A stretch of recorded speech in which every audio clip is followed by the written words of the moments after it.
Saturday Morning Physics is sponsored by the M. Lois Tiffany Endowment, the Hideko Tomizawa Endowment, the Physics Department, and by gifts from friends of the program. This program was presented as part of the University of Michigan Hill Auditorium 100th Anniversary Celebration, funded in part by the Michigan Humanities Council, in collaboration with the University of Michigan Museum of Art, the University of Michigan School of Music, Theater, and Dance, and Arts Engine.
Thank you. Stay here.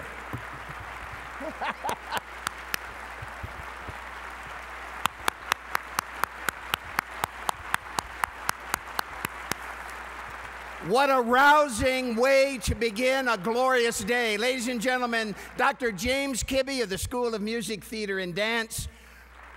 Bravo. He's performing on this famous Fries Memorial organ.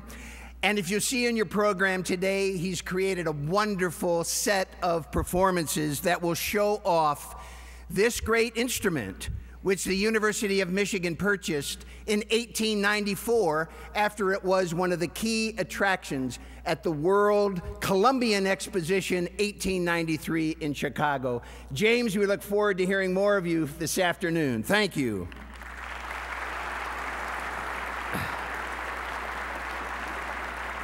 Well, good morning, everybody.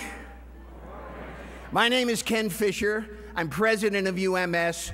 I can't tell you what a thrilling sight it is to see so many of you out on a cold Saturday morning to celebrate the 100th anniversary of Hill Auditorium and 100 years of UMS performances in this great facility. When Hill opened 100 years ago in May of 1913, it was conceived as a focal point for our community, an extraordinary gathering place that would bring the community together, town and gown, to see and hear the great performing artists of the world. The early leaders of UMS, who also happened to be leaders of the university, were able to make this auditorium a reality through a bequest from alumnus and regent Arthur Hill of Saginaw. Hill Auditorium was designed and constructed by Albert Kahn, the great architect of our own Detroit, Michigan, and it opened its doors to the public on May 14, 1913, for UMS's 20th May Festival, with a performance by the Chicago Symphony Orchestra. It has stood the test of time, and here we are 100 years later, a century past, and this place is still as vital and important to our community as it was on the day it first opened.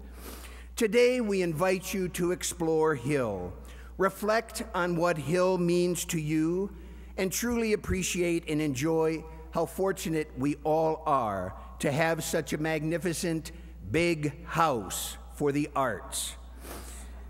This idea of having a talk about physics on early Saturday morning started about 20 years ago with some skepticism about whether or not it would work, whether or not anyone would be interested, whether or not anyone would show up.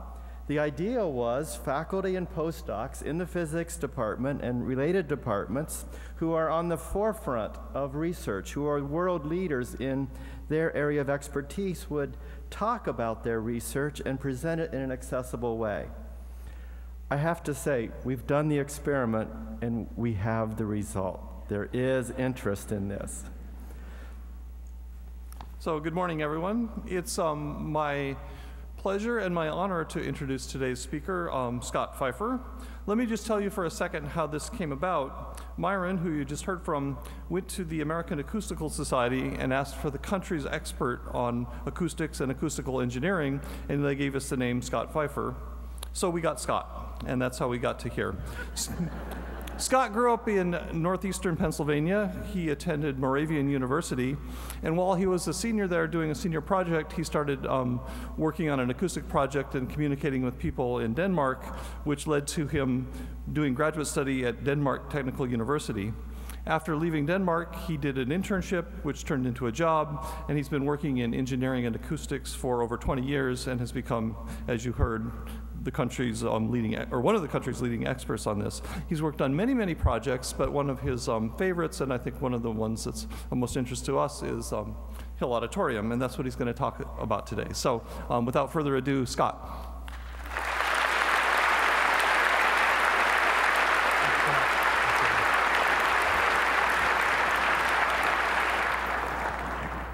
Good morning. thanks for having me. This is a very exciting moment for me. It's not often we get to celebrate the 100th year anniversary of a project that I worked on. I'm not that old. So I should be clear, I was not involved in the original design. I want to thank the Saturday Morning Physics and UMS for all that they've done to assemble this today. It's a delight to be here. I have a little cell phone announcement. It's a little different than the normal one you would hear. If you have a cell phone that has a stopwatch on it, we're going to need that. So get it out and keep it handy and have it turned on. And I'll let you know when it's time. You can also let me know if I go on too long. That way I'll rein it in. How many here have seen Tony Bennett in concert? Yeah, a handful, okay. He probably did a thing at the end of the concert or near the end of the concert where he said, talked to you very sincerely about what a great venue you were in, one of a kind in all the world, and it was so special that he was going to sing a song for you with the mic turned off. And he turns off his mic and he does typically Fly Me to the Moon.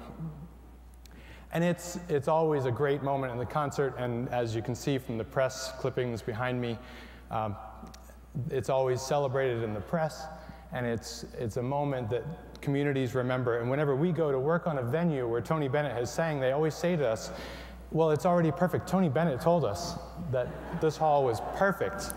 And he's right. Those halls are fantastic. They are the kinds of places where people can gather to see live music and experience it unamplified at least some of the time.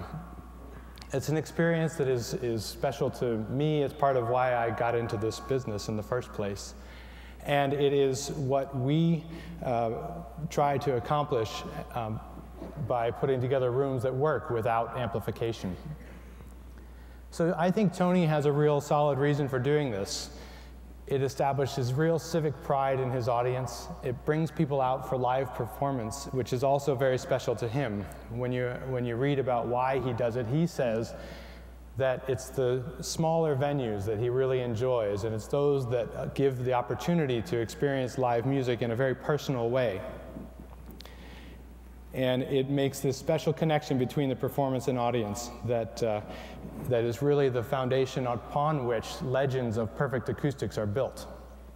And it takes three pieces for that. It takes a great room, it takes a great performer, and it takes a great community that supports the performing arts. And all three of those things clearly exist here at Hill Auditorium. And that's what makes the perfect acoustics. I'll go into more detail so you have something to tell your friends when you leave. But that's the foundation, is those three things.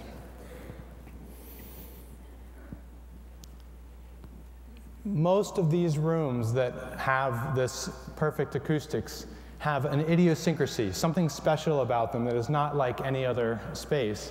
And it's that special quality that really makes rooms worth coming to visit. It is not about making a perfect and unadulterated sound. It's about giving the special something that makes a room unique that's really important to perfect acoustics. So as you can see, we've been to about 6 different cities so far behind me, and they all have a one-of-a-kind hall where this special experience can be had.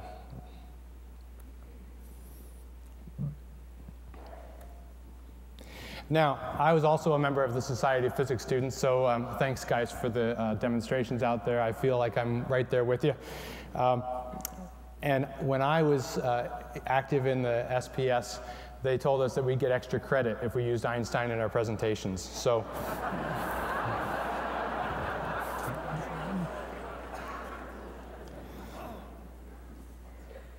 he has a great face.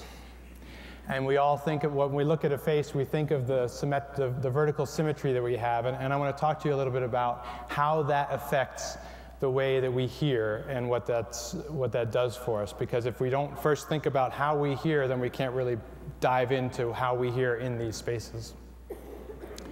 So this symmetry is incredibly important. It gives us depth perception in our vision, and it gives us directional capabilities in our hearing.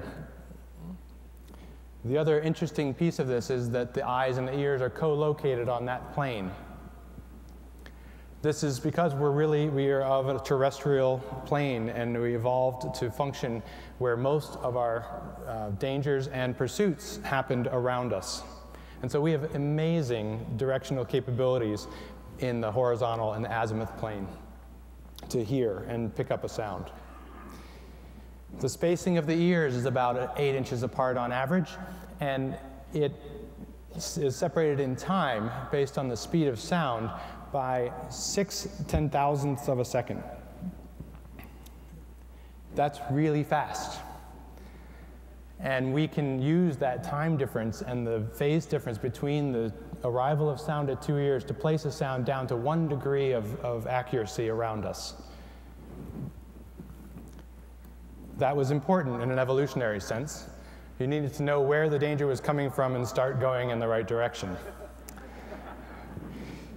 If we leave our headphones out when we walk on the street, this can still be useful to us.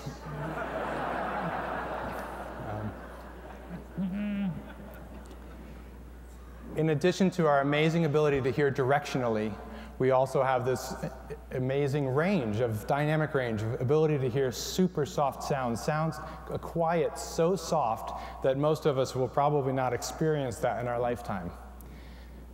The power involved in the quietest sound we can hear is 1 picowatt per meter squared. That was for the physics audience out here. Okay. We can also tolerate really loud noises, up to 120 dB. Some people actually do this on purpose. And that range is a factor of 1 trillion in energy, from the quietest thing to the loudest thing we can hear. This is an amazing apparatus we have access to on the sides of our head, and so it seems only fitting that we would take advantage of it. We're in an architectural profession, and the architectural philosopher Alain de Botton, who is English, although he appears very French, so figure that one out. He made the point in his book, The Architecture of Happiness, that we are affected by the spaces we inhabit, that good design makes us happier and more productive, that bad design brings us down, and that we function is the fact that we get through the day in spaces that are well designed and not well designed is from the very fact that we shut out those influences to whatever ability we can, or we'd be on an emotional roller coaster just by moving from space to space. These effects are real though, and they do happen still. They are mostly subconscious, and we choose in the acoustics profession to think about the acoustic analog. If red makes you improves your appetite, and blue makes you more productive, what are the sounds we're hearing, the noise behind us, the background and the foreground doing to affect our ability to concentrate and our way through the world, finding our way through the world? The tools that are our ears have this exquisite subtlety and are affecting our behavior as we move through the world. And it's in these environments where we're provided with a special opportunity to hear differently, to hear something in a way that we don't get to hear out on the street. So I'll take a few minutes to share with you the history of architectural science and review the tools we have for evaluating sound in rooms. Oh, this is the exquisite subtlety slide. It was a cool summer evening in 27 BC when Vitruvius began to think about acoustics in public spaces and in theaters. Now, I probably should skip ahead a little bit, or we're going to be here a while. Vitruvius had theories about vessels that would be made of bronze and clay and would re-radiate sound back into a room. We're not sure those things behave the way he thought, but moving on ahead to modern day right away, Wallace Clement Sabin is really the modern founder of the architectural acoustics community, and he was assigned a project as a young physics professor at Harvard They had just built the Fogg Lecture Hall as part of the Fogg Art Museum, and it was unusable. The reverberation in the room made speaking and lecturing impossible to understand, and they set young Wallace Clement Sabin out to figure out what the problem was. He took that task very seriously and looked for not just the solution, but rules that would guide the solution so that it would be predictable. And that was the development of what we now use as reverberation time, where we now know that reverberation time is, again, we got equations for the physics folks, and if you're not with that crowd, hang on, we'll come back to you. But reverberation time, RT60, is a function of a constant times the volume of the space you're in, divided by the surface area, and which is weighted by the absorption in the space. So in Sabin's case, he had a fixed room. He wasn't going to change the volume. It was the Fogg Lecture Hall. The volume was fixed, and the surface area of the room was essentially fixed. So the only thing he could vary was the amount of absorption in the space. And so he brought in absorption until he could measure a change in the behavior of the room, and led to this equation that, again, holds true with some minor variations over the years to add other terms to make it more accurate. But it still absolutely works. So we make a sound in a room, which you see in the graphic up there is loudness on the vertical axes and time going along on the horizontal axes. So we make a loud sound and measure the fall off of sound as it dies away in the room. That in a normal space, that tends to be a straight line function, and sometimes it's hard to measure that point when the sound has died away by 60 decibels. So because it's a straight line function, we measure whatever we can. It might be 10 or 15 or 30. All those numbers really divide quite easily into 60, which is really helpful. And we calculate out how long the time would be when the sound died away by 60 dB.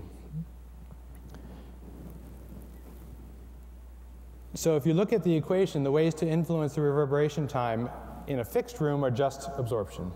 But in a design process, you can do other things. You can increase the volume. You can change the shape to a more complex shape that would have more surface area, or a simple shape that would have less. And those are the ways that you can modify and move the reverberation time. But of course, this is only one measurable parameter, and we have lots more. So, and some of them are actually even a little bit more interesting. So we'll jump on to what those are. Or actually, before we do that, I'm sorry. We will take this opportunity to have our first audience participation moment. This is a picture of a reverberation chamber in Geneva, Illinois. And it was this lab was built by Wallace Sabin, and it has organ pipes in the corner to make sound, and then they stop the pipe, let the sound die away, and the guy in the box he's in a box, so he doesn't add absorption to the room. So we're going to have, it's good. So we're going to have people bring in, the helpers are going to bring in all the boxes now. We don't have any boxes? Oh, I'm sorry. Okay, we'll go on without that piece. But he sits in the box and he listens, and when the organ pipe stops sounding, he starts the stopwatch. So this is where you're going to need your phones if you have them, so get them handy. And when the sound stops, when you can no longer hear it, you stop the stopwatch. Okay? And we're going to measure the reverberation time of Hill Auditorium right here this morning with a few data points. All right? So we have an organ, luckily, right here. All right. I've always wanted to play organ on stage, so here we go. I think I pressed this button. Let's see if it works. Oh, that's it. Okay. So I'm going to demonstrate for you first, and then we'll try it all together. I'm going to count down, and then I'm going to let you know when I'm letting my hand off the key, and then you can start timing, and then you stop when you can't hear anything anymore. Okay?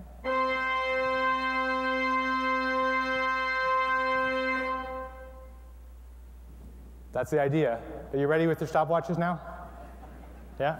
Okay, we got a few? One or two? Okay. Anyone not ready? Okay.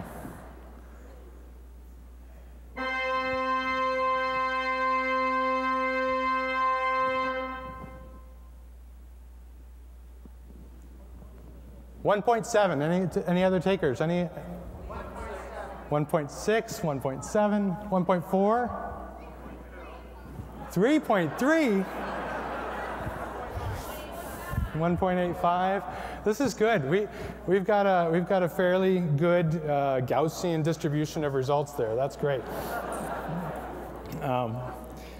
So measurements taken in the hall with a fully occupied house, which means the other two levels were also full, and 150 people on stage gave us results immediately after the opening of about 1.3 seconds at that mid-frequency band where I played the note. So that can change. It, of course, should be a bit longer than that because we have fewer people in the room than we had during that measurement.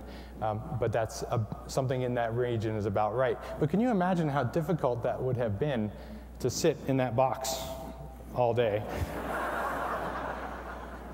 One pipe at a time, measuring the reverberation time of the room. So luckily, we have other gadgets that we can use now for this purpose.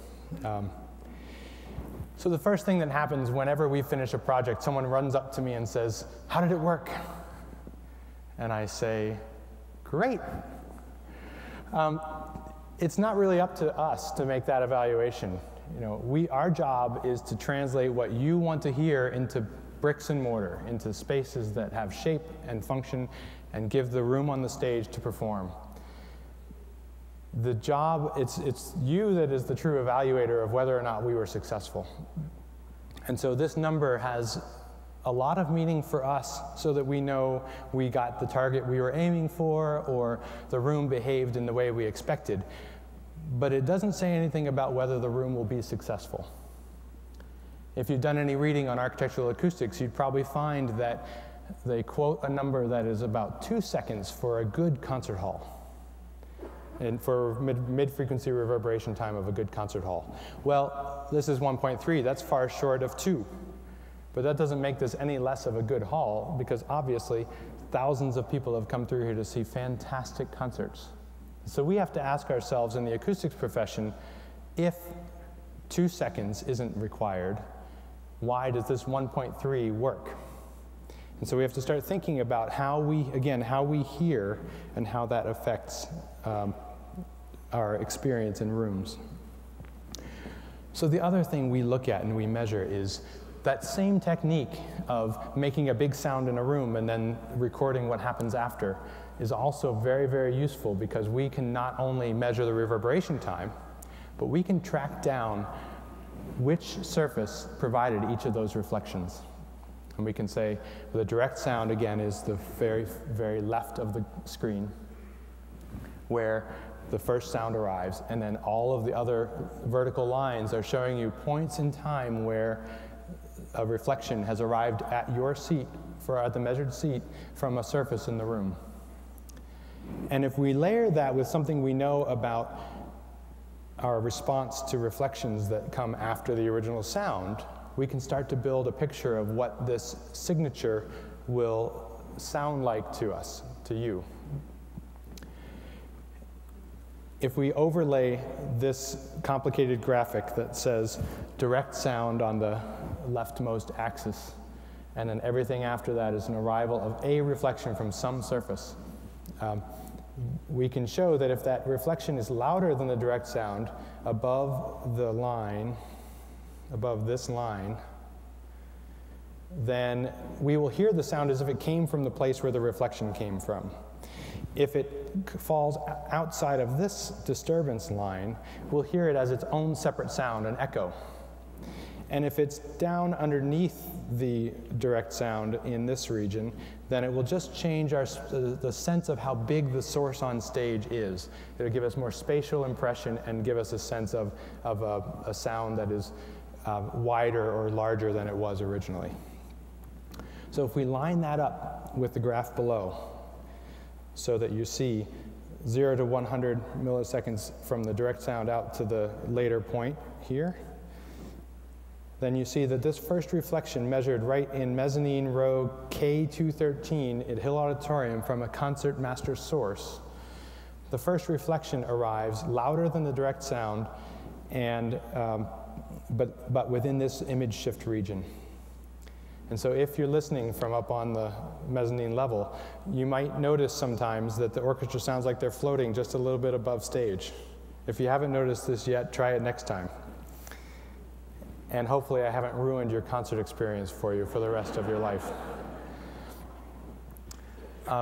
So you'll hear that, but the good thing is that we are not, as I mentioned earlier, we're very sensitive to sound direction in this plane. We're less sensitive in this plane. So we can get away with this because when your eye sees the player right there on stage, it forces the sound back where it belongs.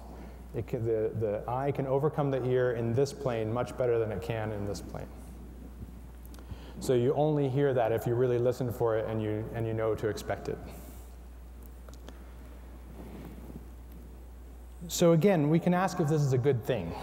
Is that arrival of sound that shifts the image or makes the sound more spatial, are those good things? And what we have to do is listen in many rooms and tie these physical parameters back to say, well, I liked it there, and this is what it looks like on the paper. So we got to make more that look like that. And every once in a while, rooms come along that throw us a curveball, and this room is a curveball in all the best ways. Hugh Talent was the acoustic designer of this space. He worked with Albert Kahn, as was mentioned earlier by Ken Fisher, and he executed the first step in the consulting process perfectly. Before there even was an official title of acoustical consultant, he listened. The school came to him and said, we need to hold commencement ceremonies with 5,000 people, and this was before the aid of microphones. So there's a quote from Mr. Talent in an article he wrote about the design of the space, and he said, as the student speakers at a college commencement are not necessarily of unusual vocal capacity. I thought the U of M people were special, but okay. They require a room that is well adapted to the purposes of public speaking. And he set about to solve the most critical request and was focused on that aspect of how to design the room. And he accomplished it very, very well. And he was not deterred by the fact that this had not really been accomplished before, which is also something that sometimes becomes daunting. And so he used the form of a searchlight reflector, which you see his sketch from the original article on the screen. And with the help of the demo lab here, we've set up a demonstration for you of the searchlight reflector turned acoustic. Okay, so I'm going to demonstrate that for you now. So this is the shape of a searchlight reflector. It has a parabolic reflector on it, and we'll play some sound through it. Now I'm going to move it around, and if you think you're being aimed at and you're hearing it differently than you did before it aimed at you, raise your hand.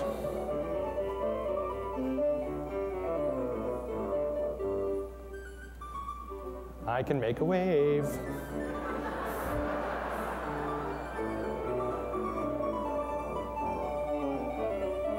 That's pretty cool. We had We Will Rock You on there before. If I could find it, I'd get it back. So you're sitting inside of the world's largest searchlight reflector. And it takes this form, and this concentrates in the way that a reflector does. It takes all the sound that hits the parabola and sends it out in a straight line so it doesn't lose energy as it progresses. And that's an amazing function, and it's important that the geometry was right here to keep that sound arrival close enough that, that it doesn't arrive too late. Otherwise, it would just be very, very confusing. So to show you how this is behaving in the grand scale, we have this acoustic model of Hill Auditorium built by a U of M graduate, Natalie Wiersma. I don't know if she might even be here. Jump up and down, raise a hand. Raising a hand. She built this. Nice job. Well done.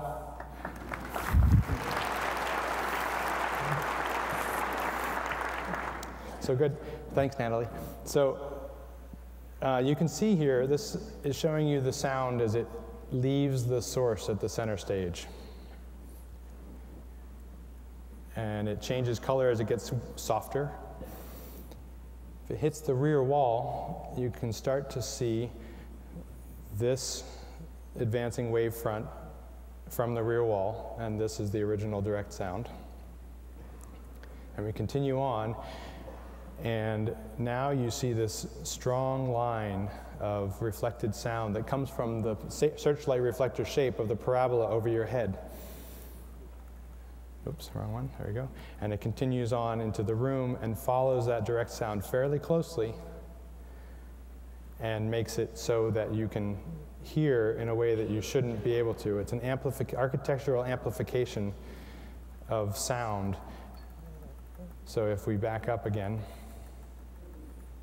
haven't figured out how to make real sound go backwards, but we're working on it. So here you can see as the wavefront, it hits the balcony. I'm pointing, can't do that. As the wavefront hits the balcony, it's followed in close succession by all of this energy from the parabola that finds its way. And as you see, it doesn't change color much anymore. It's not losing energy as it travels. So this very special fact that Hugh Talent managed to convince Albert Kahn that it was a really good idea to take one shape and rotate it all the way around and then put your presenters here at the focal point was a stunning innovation. And so we can see this in the measurements. Here are two measurements, one taken from the center stage or the concertmaster position near center, which is really impacted by the, he's at the focal point, so the parabola is working for him or her.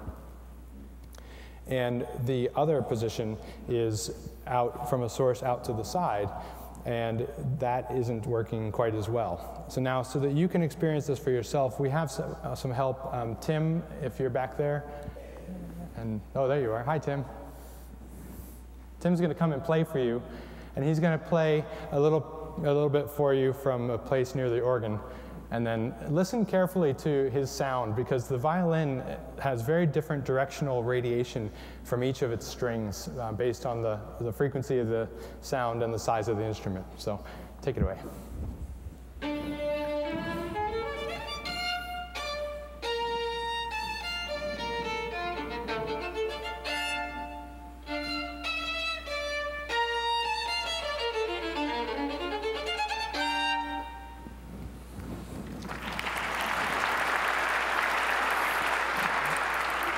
So come on out to the sweet spot, as it were, and let's see if you can hear a difference between the two sounds.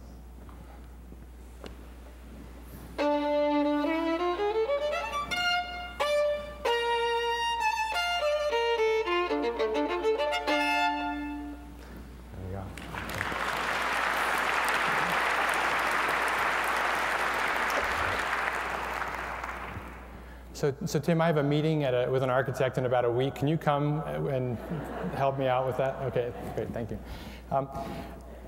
So I imagine you could hear the difference, or at least some of you could, maybe most of you.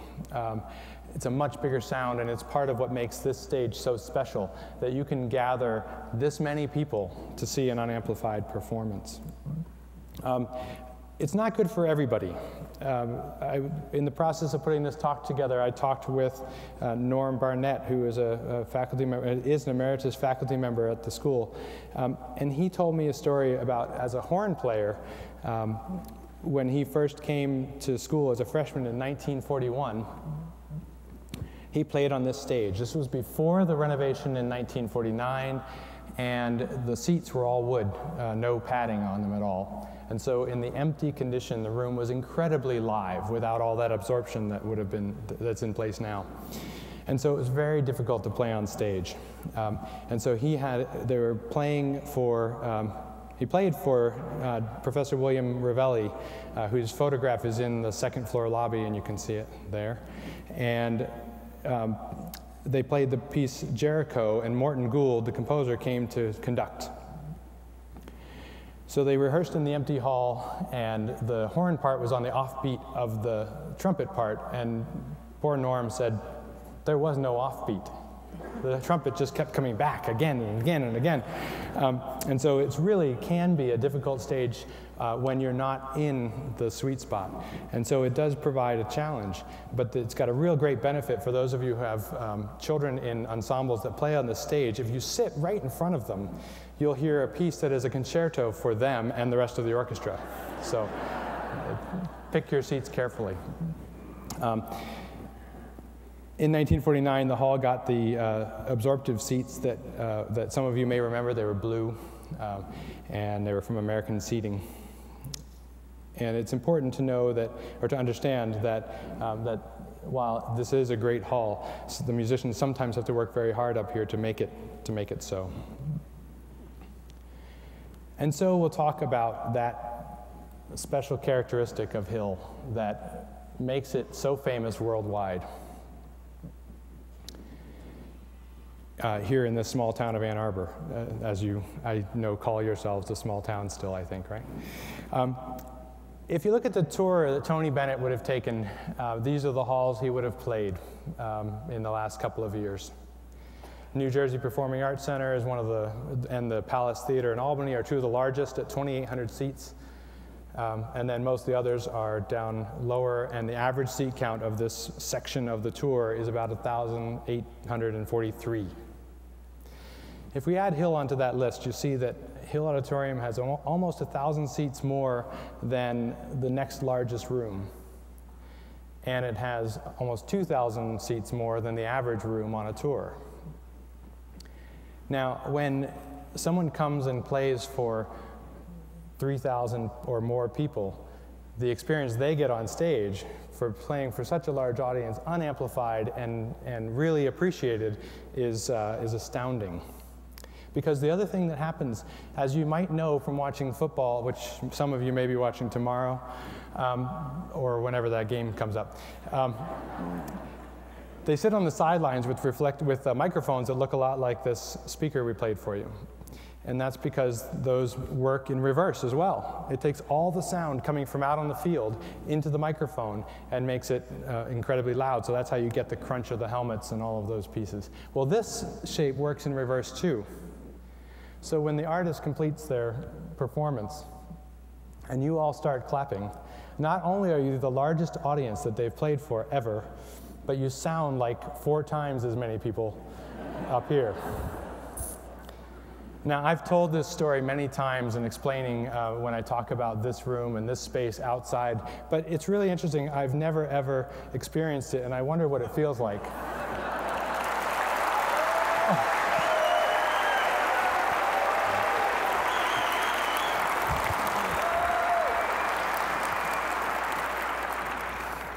That was a really cheap line, I know. But thank you, and it is amazing. I mean, this is, I have to admit, the largest audience I've ever spoken for, but you sound about 4 times bigger than that, so thank you.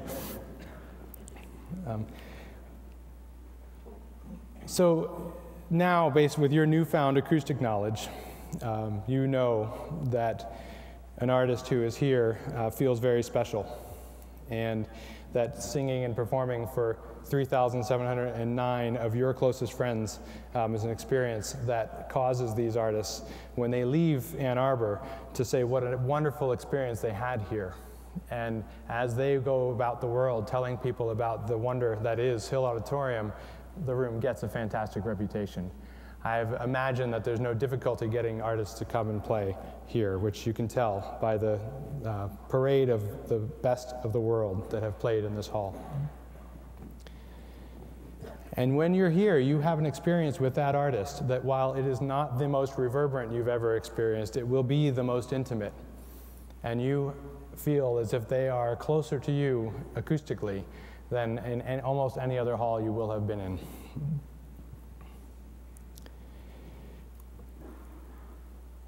All of the halls that earn this title of acoustically perfect all around the world have one of these idiosyncrasies.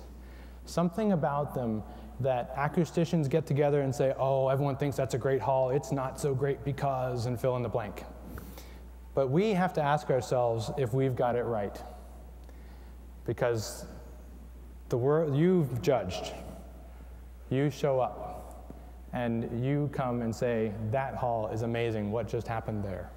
And so we have to recognize that it is not important to be acoustically correct, it's important to be acoustically perfect. And acoustically perfect means a very different thing from one place to another. And it's that idiosyncrasy, that signature sound that each of these very special rooms like Carnegie Hall and Teatro de Cologne in Buenos Aires and Concertgebouw in Amsterdam, that these rooms have that breaks some rule that would otherwise make a room less perfect, but instead makes it better. So we dedicate our design approach to finding those special things, to doing what Hugh Talent had done and listen carefully, to know when the client asks for something special, to give it to them, to find the way to answer that one problem that will make the room unique and give it a quality that is above all others and allows it to be acoustically perfect. During the work on the renovation, the University Music Society published a book. Some of you may have it. Yeah. Being a dedicated design team member, I cooked every item in the book. I like to cook. That's my stove. You know, in that book, I read many, many touching stories of the spirit of commitment that the community of Ann Arbor has that brought the artists into their homes. And when the hall approached its 90-year anniversary and faced challenges of an aging infrastructure, a loss of luster, and some difficulty serving its patrons, who sometimes had to stand out on the front porch in the cold to wait to come in because the orchestra needed to warm up on stage and you couldn't be in the lobby, it was time to fix it, to bring it up to today's standards. And again, the community came through, and the University Music Society and the school committed to one of the finest historical restorations of a building that I have ever been involved in. And they're to be commended for that. I agree.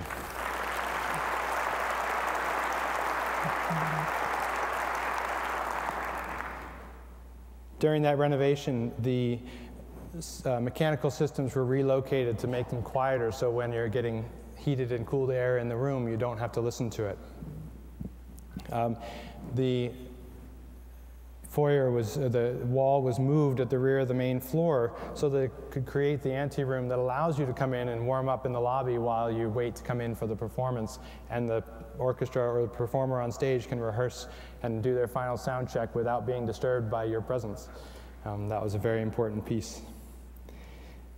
The bass response of the room was able to be improved by every new surface that came in was built massively and sturdy so that it would support not only high frequency sound but also mid and low frequency sound and make the sound warmer and more full frequency and part of what the final goal would be for a good concert hall.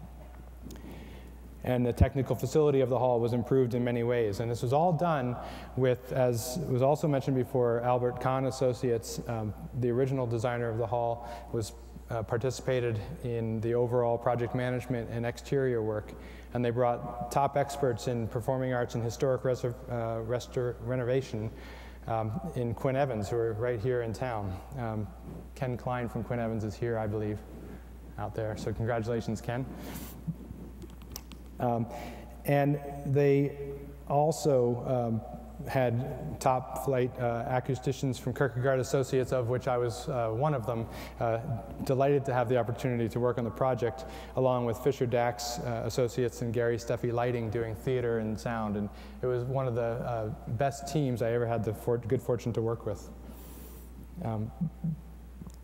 So all of that was able to occur and bring the room back so that it is ready to face its next 100 years.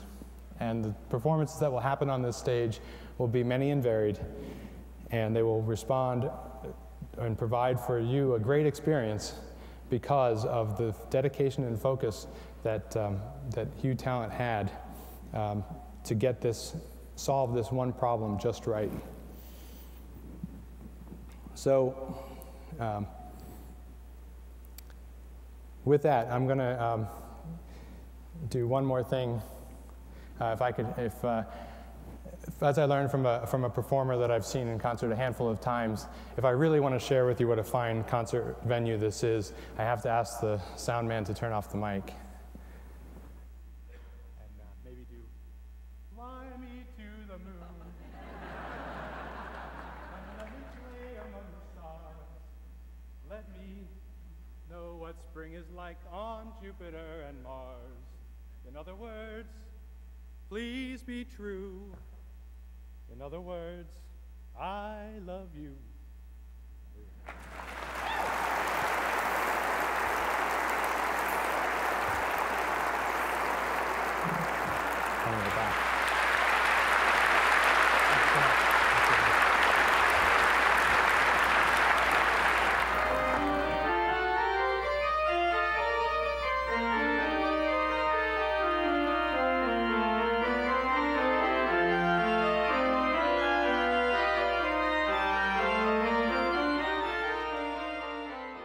Saturday Morning Physics is sponsored by the M. Lois Tiffany Endowment, the Hideko Tomizawa Endowment, the Physics Department, and by gifts from friends of the program.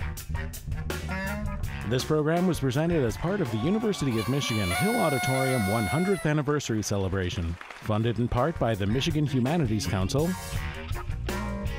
in collaboration with the University of Michigan Museum of Art, the University of Michigan School of Music, Theater, and Dance, and UM Arts Engine.